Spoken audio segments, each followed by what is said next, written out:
Désolée pour le décor en arrière.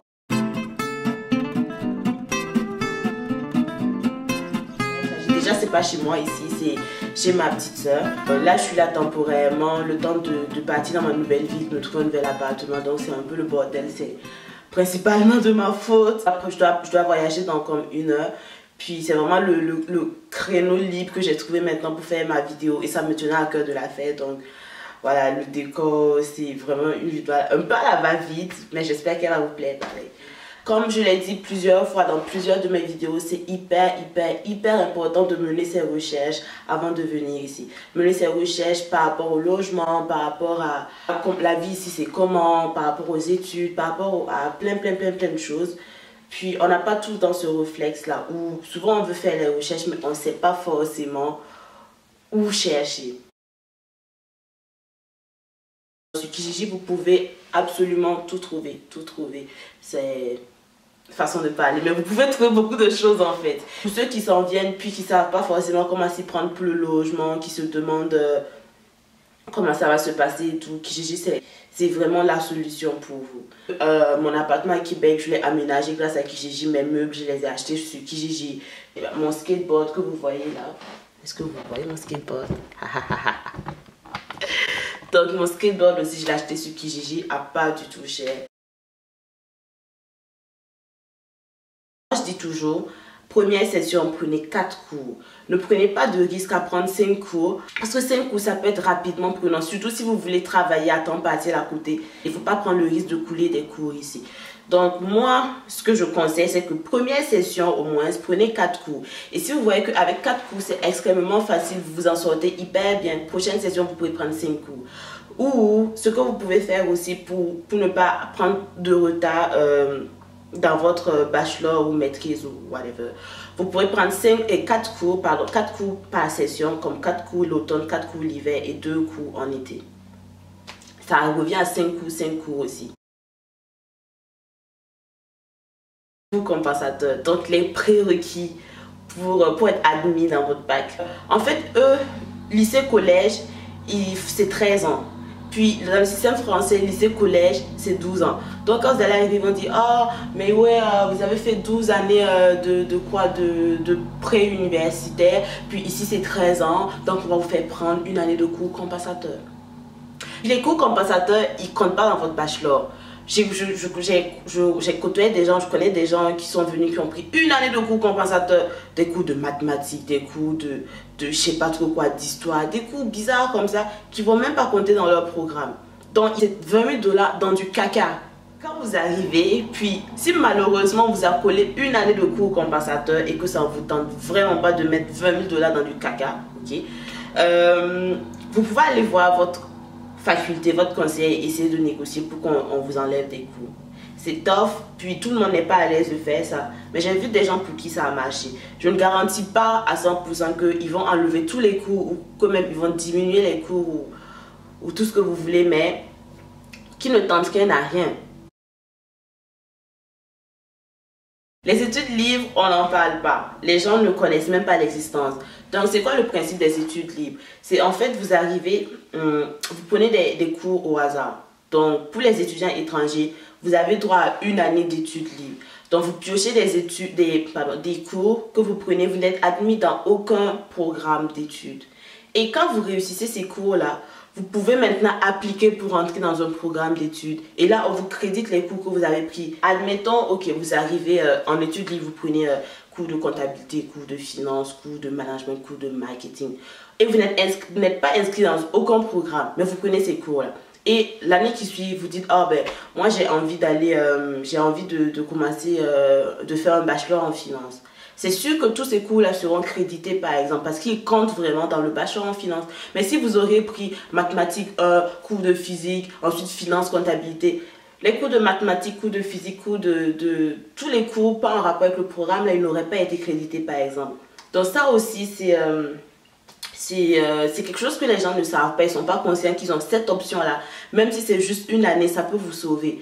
Donc moi, je ne sais pas trop comment ça fonctionne, mais je sais que j'avais proposé à un de mes potes qui est arrivé ici, puis qui avait le problème de... Il faut prendre les cours compensateurs avant de commencer son bachelor. Là, je lui ai proposé, est-ce que tu as considéré les études libres, est-ce que va parler à ta faculté puis demande-leur si, au lieu de prendre des cours bidons comme ça qui vont juste te retarder dans ton bachelor, est-ce que tu peux juste pas prendre des cours en tant qu'étudiant libre et ensuite les valider pour ne pas perdre de temps et ne pas perdre d'argent non plus.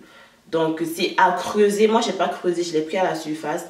Les études libres, je ne sais pas trop c'est quoi les contraintes, comment ça fonctionne, mais j'aimais l'idée, puis c'est à vous de faire vos propres recherches.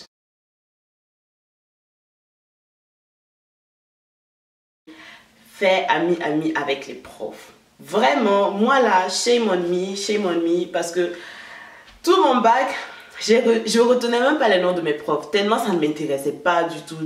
J'étais comme, ouais, et puis quoi, je vais retenir leur nom, qu'est-ce qu'ils vont m'apporter de plus? C'est important de faire ami avec les profs, parce que les profs là, ils peuvent vous sauver la vie, dans le sens où que les profs là, ils peuvent vous référer par exemple pour des emplois. Ces gens là, c'est des gens qui ont vraiment un énorme réseau de contacts. Ok, que ici, il n'y a pas cette hiérarchie qu'il y a dans le système français. Comme on ne vous voit même pas nos profs, on les tutoie. C'est la première chose qui m'a frappée ici. Moi, je vois des profs qui vont prendre des bières avec leurs étudiants, tranquilles le soir après les cours. Ouais, on va prendre des bibines. Puis c'est comme ça se passe ici, c'est hyper chill, ils sont très friendly, donc faut même pas avoir peur de les approcher, c'est cool. En général, les profs sont cool. Ensuite, quand vous allez être en cours, vous allez commencer les cours, vous allez faire ami avec les profs, vous allez devoir rédiger votre CV, votre lettre de présentation pour vous trouver un stage ou pour vous trouver un emploi si vous êtes en fin de bachelor. Concernant Laval, il y a le SPLA, Service Déplacement de l'Université Laval. Vous pouvez aller là-bas déjà, une première étape, ok, pour avoir au moins une idée de comment vous devez structurer votre CV, votre lettre de présentation, comment vous devez approcher les employeurs, comment vous pouvez vous présenter à eux, puis leur proposer vos services pour un stage ou pour un emploi à temps plein. Ça, c'est une bonne première étape. Mais moi, je vais plus vous parler des erreurs que je vois des fois, que moi-même j'ai commises quand j'étais aux études, puis j'aimerais vraiment vous éviter de commettre les mêmes erreurs là. Les CV de 2 pages. Grosse croix dessus. Un CV de 2 pages, c'est boring. Je sais pas dans les autres domaines d'études c'est comment, mais je sais qu'en finance, un CV de 2 pages, c'est vite boring. Ça donne pas envie de se faire lire. Donc, évitez les CV de 2 pages. Il faut adapter les CV au boulot pour lequel vous postulez. Si vous postulez pour un petit boulot, un boulot d'étudiant dans un McDo, ça va pas être le même que si vous postulez pour un stage dans une grosse entreprise. Vous voyez, il faut beaucoup faire lire vos CV par des gens expérimentés. Moi, j'ai retouché mon CV une dizaine de fois. Franchement, j'ai fait lire ça par des profs, par des potes, par des gens du milieu. Et à chaque fois, il y a comme un update et puis c'est toujours bon. Donc, les CV de 2 pages, lettre de présentation, pas plus d'1 page non plus, pas plus de 500 mots. Nickel. Le Canada, c'est comme plusieurs petits pays dans un gros pays. Ok? Donc, comment ça se passe ici au Québec? Ça se passe pas comme ça en Ontario, ça se passe pas comme ça en Alberta. Puis, je sais que ici, comparativement à l'Ontario, parce que ailleurs je ne sais pas du tout comment ça fonctionne, mais ici, après l'obtention d'un diplôme, vous pouvez déposer la demande de résidence permanente. Alors qu'en Ontario, par exemple, il y a des conditions. Juste après l'obtention d'un diplôme, vous ne pouvez pas directement déposer la demande de résidence permanente. Ça prend des conditions. Donc, venir ici au Québec, ça a des avantages. Et entre autres avantages, c'est avoir sa résidence plus facilement qu'ailleurs. Parce que c'est très important d'obtenir la résidence permanente pour pouvoir payer moins cher ses études plus tard. Si on envisage de juste changer de carrière ou d'aller en maîtrise ou d'aller au doctorat ou pour d'autres avantages sociaux, la résidence permanente c'est hyper important. Puis moi je sais que ça m'aurait vraiment fatiguée si j'étais allée ailleurs et on me disait après mon diplôme j'ai d'autres conditions à remplir avant de pouvoir déposer ma demande de résidence permanente. Moi, personnellement, je me suis beaucoup amusée pendant mon bachelor. Je suis arrivée ici, j'avais quoi, 19 ans, j'avais pas forcément la maturité ou en tout cas, j'avais... les études, c'était pas au top du top de mes priorités, ok?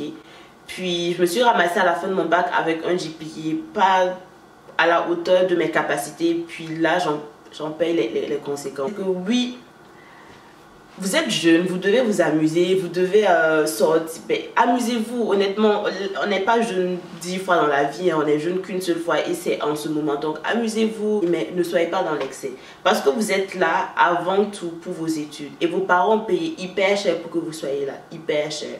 Et vous êtes chanceux parce que, et ça c'est une très bonne amie à moi qui me l'a dit il n'y a pas longtemps. Il y a des parents hyper égoïstes qui, eux, au lieu de s'occuper de leurs enfants, ils vont préférer voyager, s'acheter des voitures, faire des trucs. Et vous avez la chance que vous avez des parents qui se préoccupent de vous, qui acceptent de financer vos études. Et combien par année? 20 000 dollars par année juste pour la scolarité. Donc vous n'avez pas du tout intérêt à merder. Quand vous arrivez ici, étudiez pour réussir, pour rendre fiers vos parents. Donc, le top du top des priorités, c'est les études. Ensuite, c'est le show, c'est les amis, c'est les copines. Franchement, c'est important que vous vous amusiez parce que quand vous allez finir l'université là et que vous allez arriver sur le marché de l'emploi, là l'université va vous manquer. Là, vous allez voir que l'université, c'était la belle époque. Je sais que quand vous allez passer vos nuits blanches, vous allez trimer avec les notes, vous allez vous dire, oh fuck man, j'ai hâte de finir, je veux partir. Mais profitez parce que là, à l'heure là, moi qui suis sur le marché de l'emploi, j'ai envie de revenir à l'université parce que ça me manque. Et j'ai hâte de reprendre j'ai hâte de retourner faire ma maîtrise parce que ça me manque vraiment la vibe de l'université. Fait que moi je vous dis profitez, mais étudiez surtout. Puis vous n'êtes pas obligé d'aller en club, puis de dépenser 6 000 dollars pour des bouteilles d'alcool. Guys, c'est pas du tout mature. Après c'est mon avis, faites comme vous voulez. Donc c'est ça, c'était ma petite vidéo. J'espère que vous a plu. Puis n'hésitez pas à liker, à partager, à commenter, à faire des suggestions. C'est ça, portez-vous bien. Ciao ciao.